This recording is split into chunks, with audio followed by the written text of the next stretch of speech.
Hello बच्चों, let's read this question. The question say that which of the following is not an example of benzenoid compound. अब इसके regarding चार option given है, इन चारों में से करेक्ट को बताना है।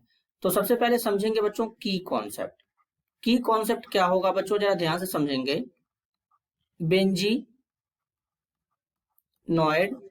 कंपाउंड, बेंजीनॉइड कंपाउंड की अगर हम बात करें बच्चों, तो ऐसे कंपाउंड होते हैं जिनके अंदर एटलीस्ट कम से कम एक बेंजीन रिंग प्रेजेंट होना चाहिए। एक बेंजीन रिंग प्रेजेंट होना चाहिए, ये बेंजीन रिंग प्रेजेंट होना चाहिए, कम से कम एक तो प्रेजेंट हो ही।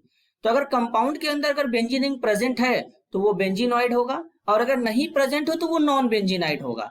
तो हमसे पूछा गया कि बेंजीन रिंग किसमें नहीं है। तो ऑप्शन ए में देखेंगे तो बेंजीन रिंग तो हमको दिख ही नहीं रहे बच्चों। बेंजीन रिंग तो कुछ इस तरीके से होता है, तो ऑप्शन ए में तो बेंजीन रिंग कहीं भी नहीं है बच्चों। तो ये नॉन बेंजीनॉइड का एग्जाम्पल है, तो हमारा ये वाला सही होगा।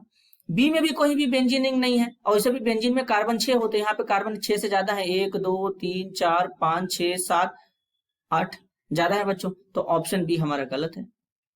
तो ये भी हमारे एग्जाम्पल किसका हो जाएगा, बेंजीनॉइड का एग्जाम्पल नहीं होगा, तो मतलब ये भी सही है। लेकिन अगर सी में देखेंगे तो सी वाला बच्चों ये नेप्थलीन है, और नेप्थलीन में एक बेंजीन रिंग यहाँ पे प्रेजेंट है, तो ये हमारा बेंजीनॉइड कंपाउंड होगा। लेकिन हमसे पूछा जो नहीं है, तो ये गलत है। ये डी में जो दिया ये एनिलीन है, एनिलीन में भी एक बेंजीन रिंग प्रेजेंट है, तो ये भी हमारा गलत हो जाएगा। तो फाइनल आंसर क्या होंगे, ऑप्शन ए और ऑप्शन बी।